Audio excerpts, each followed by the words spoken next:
And welcome along and welcome to our second day here of our start from scratch on Haut-Beyleron. And yeah, we've got to get cracking with the harvest.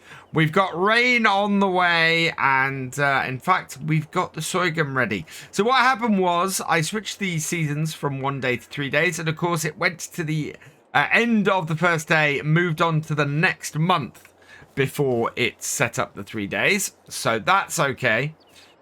Let's start this up, unfold this.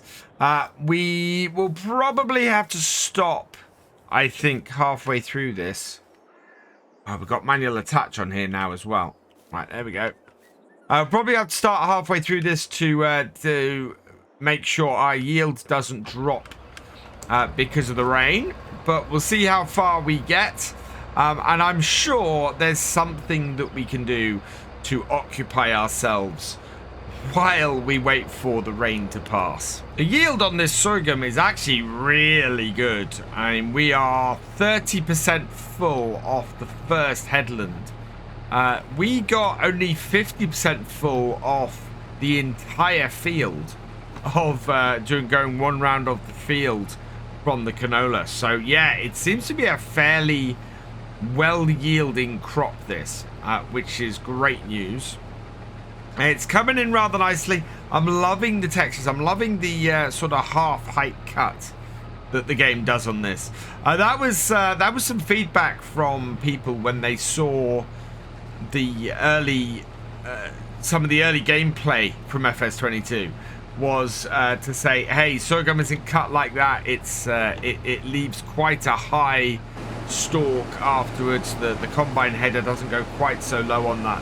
And yeah, I really like that it's very much, it takes the tops off the stalks. And as a result, you don't get quite so much out the back, which is great as well. I'm very, very happy with this. We are nearly 50% full off going round the headland 1.5 times. We're at 45%. That is a cracking yield. It's going to make us a good amount of money. I think the price for sorghum is just under 1,000 euros per 1,000 litres. So we're going to make about at least 5,000 off here. I think we might make 6 or 7 in total, which is going to be really, really nice and really useful. So let's bring this up to here, and I'm just keeping an eye on this rain now.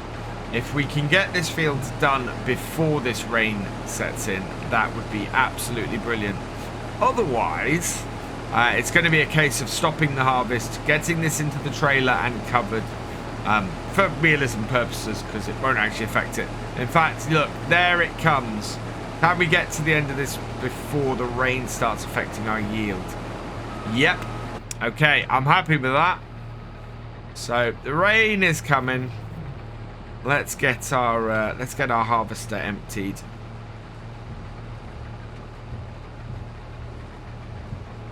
So start her up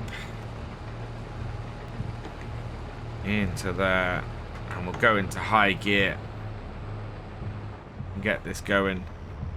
Now we've got a few options today as to oh, come on, there we go. As to what we can do, we can go and try and start work on our canola field and getting that prepared for the next one. We can try and see if we've got a contract we can do during this rain, a small-ish field that can be covered, or we could start trying to expand around field 20. We've got some space up the top where we could add a little bit of field and things like that, so that when we come to do cultivating things on there, we can do those bits. Right, let's cover that up so that that doesn't get as wet. Let's come into here and we'll put that back, turn that off, and yeah, time to look at our map, I think. Because, oh no, I want to fold that down. We don't want our grain tank getting all wet. So fold that down. Yeah. That works. Perfect. Right, let's have a look at the map. So these are our two fields here, 17 and 20. What do we need to do on them? So I like to turn all these things off.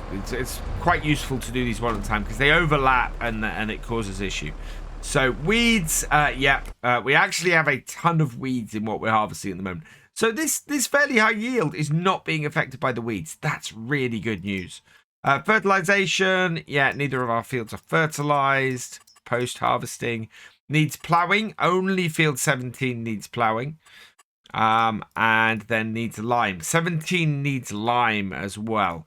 Now, I have an idea for doing the lime. But it kind of comes after plowing. Well, actually, if we cultivate field 20, if we plow and cultivate field 20, that would work quite well.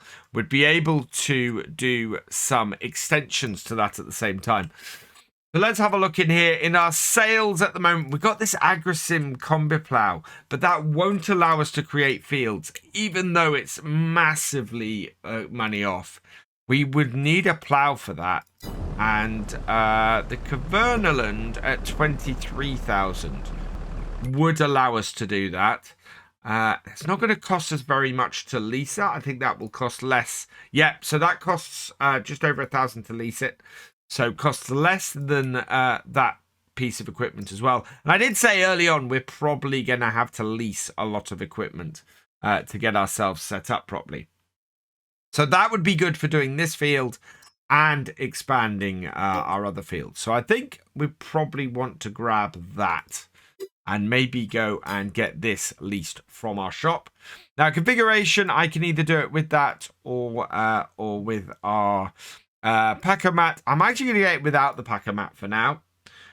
We will lease this. Yes. Okay. And the other thing I'm going to need, if we're putting that on the front, and probably be good for our tractor anyway, I think is a 750 kilogram weight. So we will buy one of those and that will work out fairly nicely for us. So let's disconnect this from this trailer. I have. Oh no, there we go. Now we'll disconnect. Oh. There we are. And we'll head down to the shop in our Ultra 8750 and go and grab ourselves a new plow and wait. There's a couple of items I'm keeping an eye out for at the moment coming into the sales in the shop.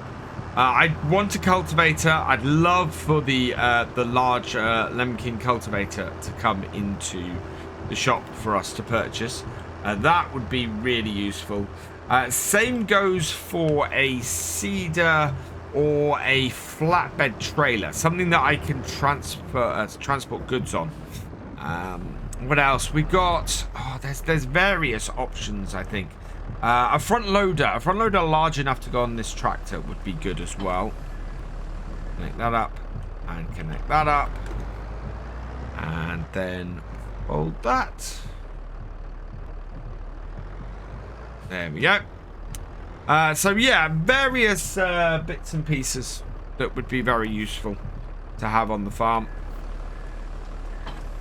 Right. Just checking if I had any beacons. I don't have any beacons on this tractor.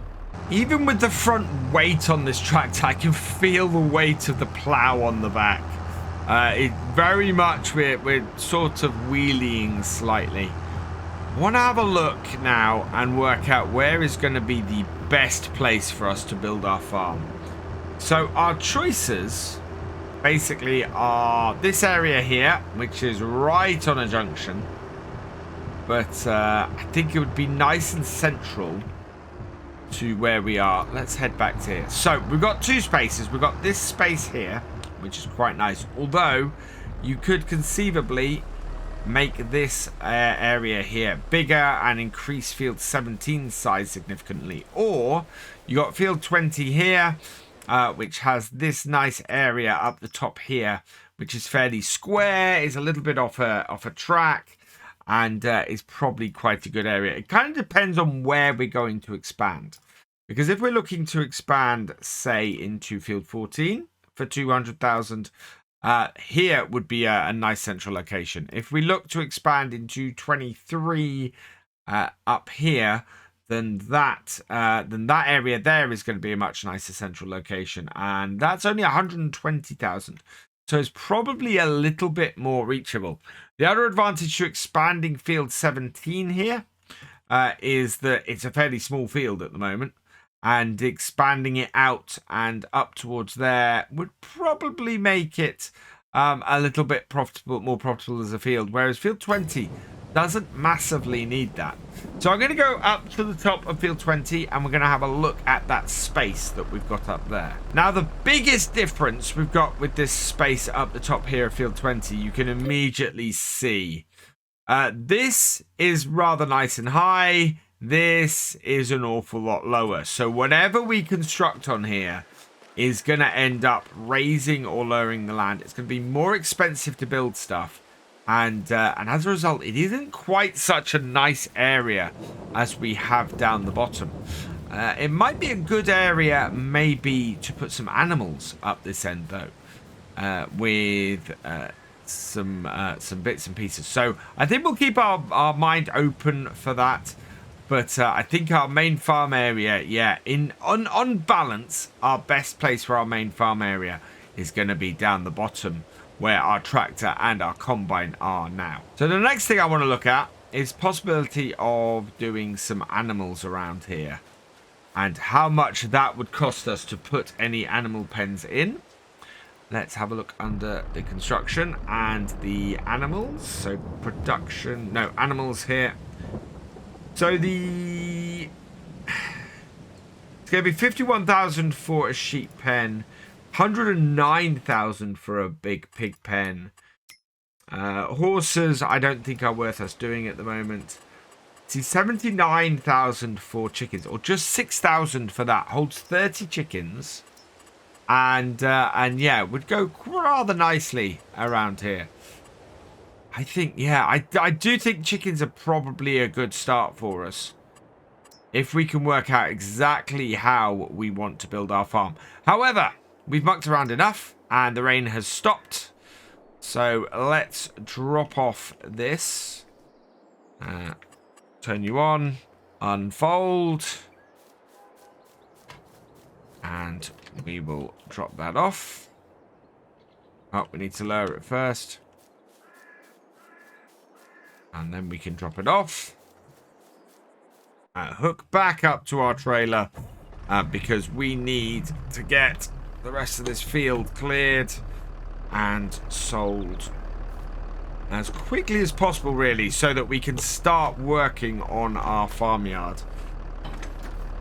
Let's do that there and that there, and then we can uncover this and turn this tractor off, and that then is in position, ready for us.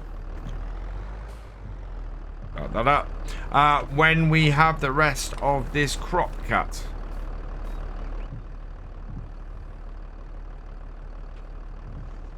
Combine started up, and we're gonna cut in around about here-ish, I think. That looks nice and central. We're coming up to about 22% full off this, so it's looking like we're going to be about 3/4 of a full tank off here in total. Not a huge amount, but really is very telling about how well the yield of sorghum works, because this field is nowhere near optimal. Absolute crazy. One thing I do want to get on this field is a mulcher. See if we can mulch these stalks down and in, because that will contribute to the fertilizing of this field, which will be very nice and work very, very well. Yeah, looks like we're going to hit about 30%, just under 28%. Okay. Let's get this emptied out then, and we can go and get this sold. And then we can return this harvester. We've only got 0.7 of an hour on it, which is good, so it hasn't cost us any extra. And we're going to have a very nice little sale off this. We need to return the Rudolph trailer as well. So both these things will head off of here. And as I said, A lot of the stuff early on, we're going to be renting it. Let's get the auger in. And the combine folded down. And off. There we go. So that is that finished with. We can return that as we've harvested our 2 fields. Dig field 23 is out of our, it's out of our price range. So we're not going to be able to afford that anytime soon. So let's head into the shop here and return the harvester. Yes. Okay. Return the header. Yes. Okay. And, oh, one more. We need to return the header trailer as well. Return. Yes. Okay. Perfect. So that just leaves us with our trailer and our plow. So let's go and find out where to sell this crop now. That will be in here. And the best price at the moment is that one there. Le Jardin de Fermier Farm Shop. So let's tag there. And where is that? Looking for my green beacon.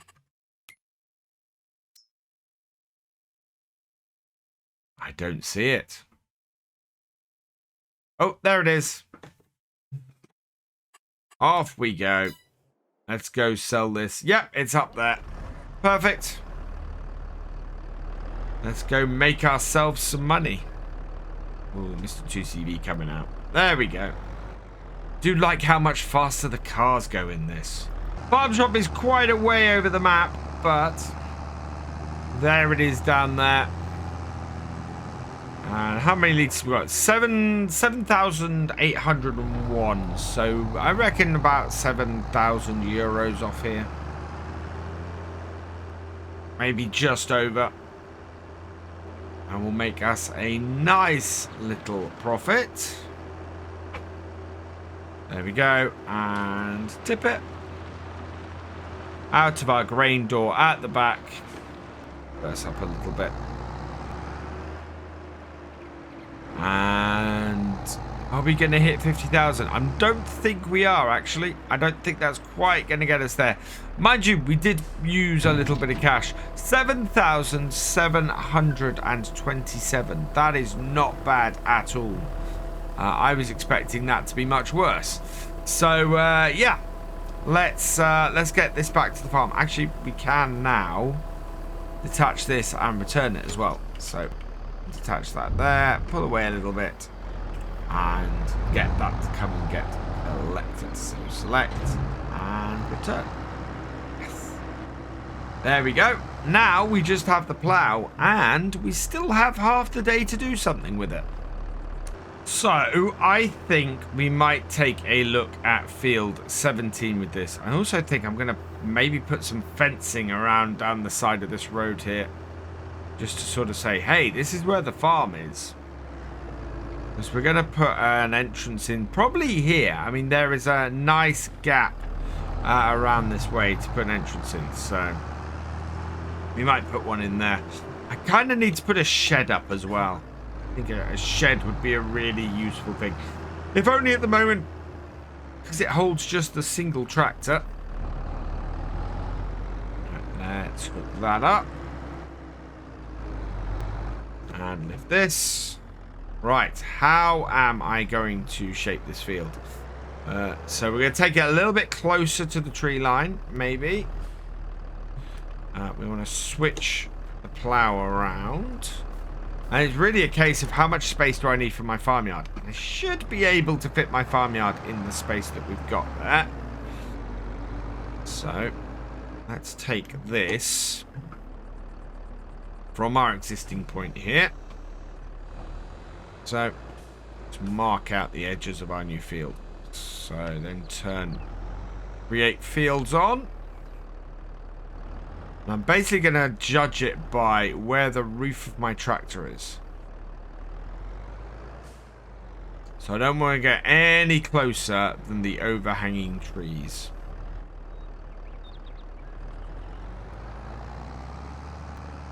Like so. And that just adds a little bit of extra field. into here. I'll take that to that point there. Then we're going to do the same. And you can see we have pulled some rocks up as well. So we're going to have to get the rock picker on here. Some of those are not small ones. But we should get a fairly nicely curved corner out of here. Because of the way the plow is.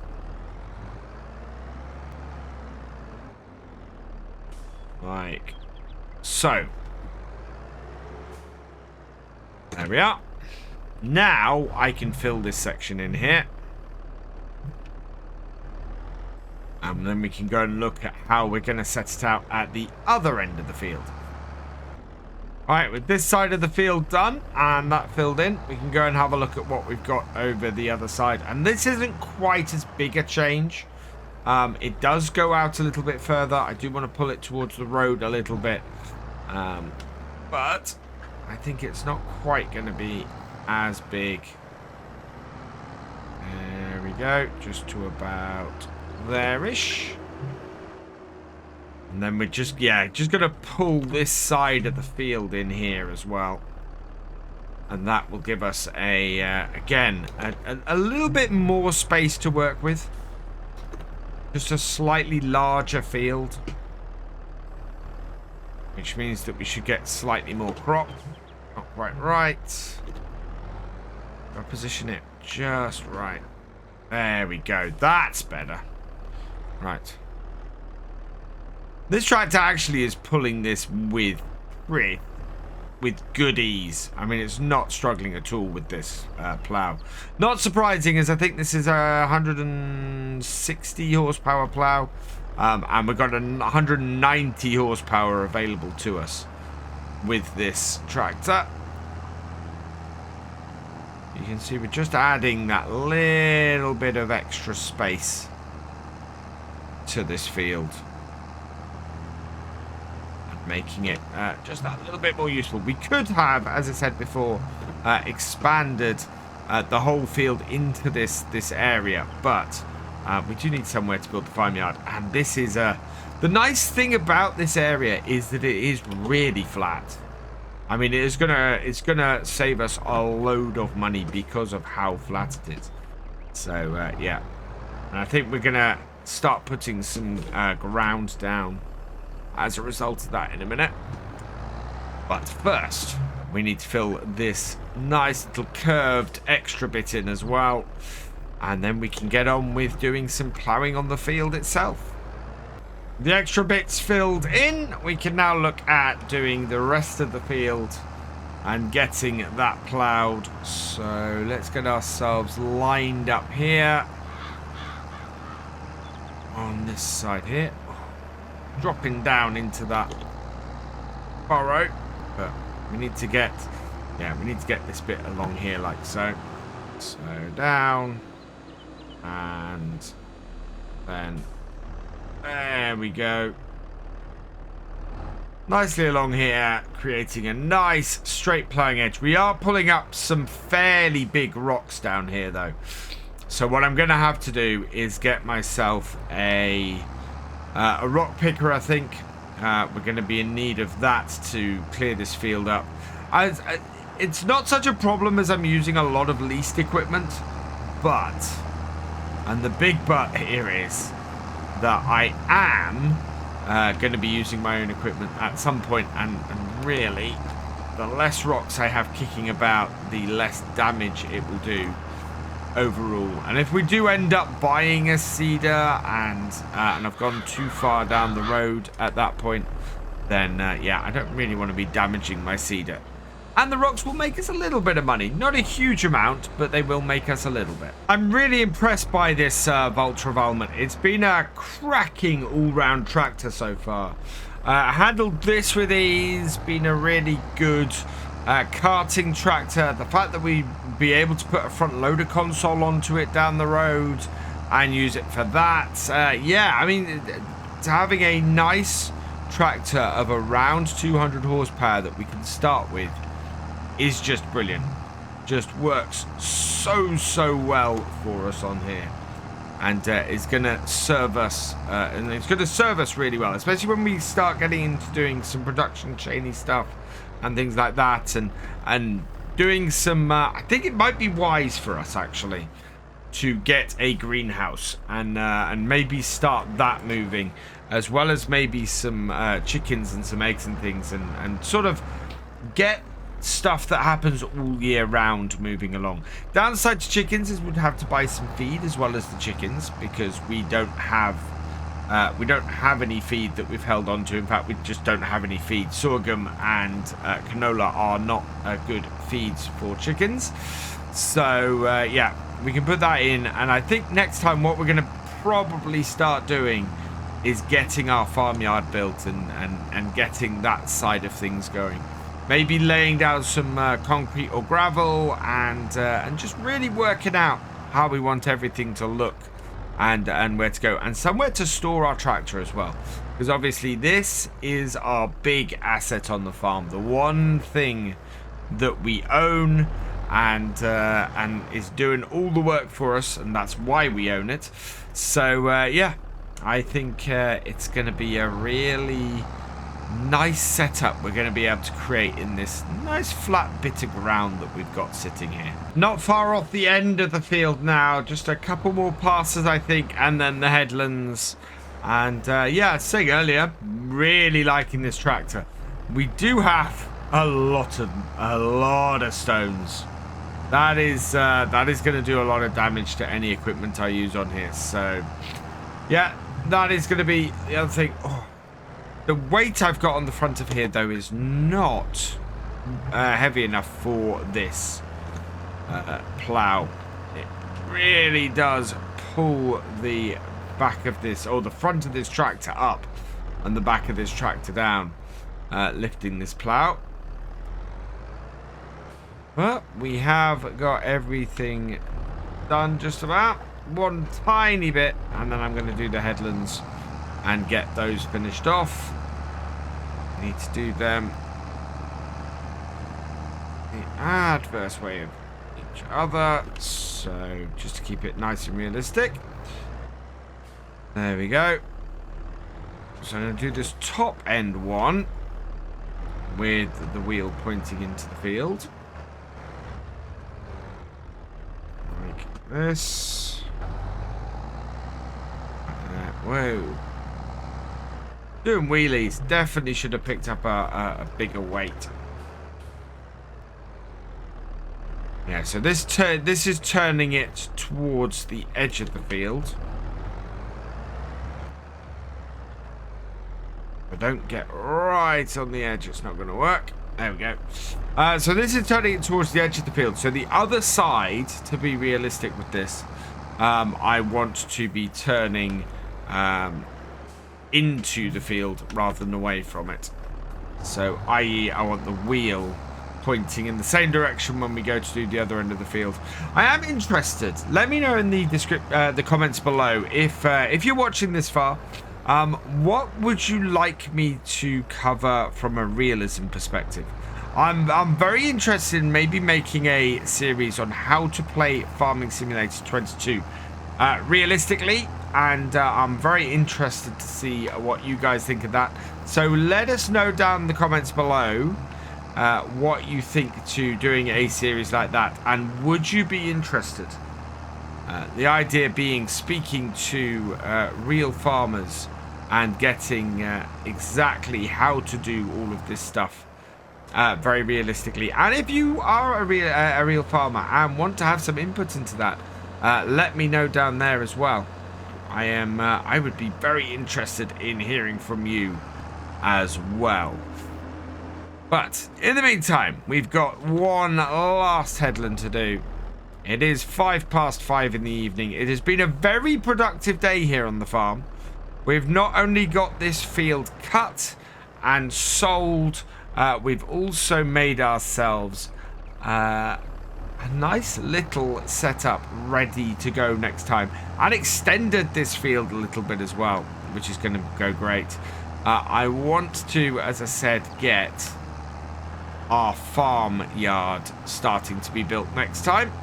And we're going to have to hold on to this plow because we've got a little bit of expanding to do, I think, on field 20 as well. There's some space to do that, so we'll do that next time too.